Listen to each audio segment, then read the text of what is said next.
কালি নে পৰহি মুখ্যমন্ত্ৰী একদম কাৰা নিৰ্দেশ দিলে যে নলা নৰ্দমা পটাপট চাফা কৰিব লাগে।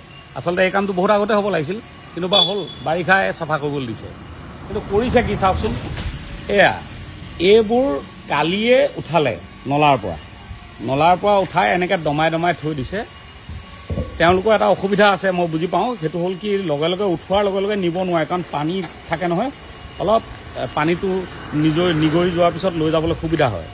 কিন্তু কালি এনেকৈ থৈ দিলে, লগত এখন নিয়া গাড়ী নাই, আজি ৰাতি বৰষুণ দিলে, কথা সেই একেডালেই হ'ল। এই গোটেই গেলা গেলা পানীবোৰ এতিয়া ৰাস্তাটোলৈ আহিছে, আকৌ নলালৈ গুচি গৈছে, আৰু দুদিনলৈকে যেতিয়া এইবোৰ নুঠাবহি নহয়, আকৌ সোমাই গুচি যাব। চৰকাৰী ধন এসোপা খৰচ হ'ব, কিন্তু তাৰ ফলাফল একো নোলায়। এতিয়া কথা হ'ল, এই মুখ্যমন্ত্ৰীজনে এইবোৰ কাম চাই থাকিবই নি?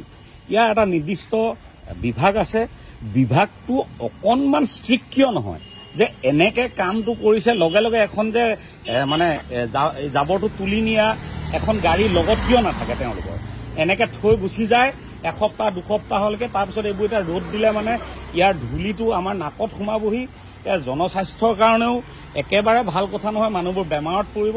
আকৌ বৰষুণ দিলে এইখিনিয়ে গৈ আকৌ তাত সোমাবগৈ, নলাটোত সোমাবগৈ। এই কামটো দক্ষতাৰে কৰিব পৰা বিভাগীয় বিষয়াসকলে কি কৰি আছে? আমি অকল মন্ত্ৰী বিধায়কলৈ দুখটো ঠেলি দিওঁ, কিন্তু এইটোতো পইচা দিয়া হৈছে।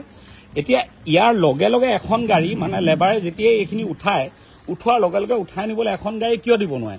নে তেওঁলোকক দিয়া পইচাটো কম হৈছে, যাৰ কাৰণে তেওঁলোকে এখন গাড়ীয়ে চব কাম কৰি থাকে? মোৰ মতে এইটোৰ ওপৰত খুব তাৎক্ষণিক সিদ্ধান্ত হ'ব লাগে। কাম চলি আছে এতিয়া গুৱাহাটী অলিয়ে গলিয়ে, কিন্তু কথা একেটাই হৈছে আৰু একেটাই হ'বগৈ। মই সকলোকে অনুৰোধ জনাইছোঁ, ভিডিঅ'টো শ্বেয়াৰ কৰি দিয়ক, মানে যি বিভাগীয় কৰ্তৃপক্ষ তেওঁলোকৰ ওচৰ যাতে পায়গৈ। ধন্যবাদ।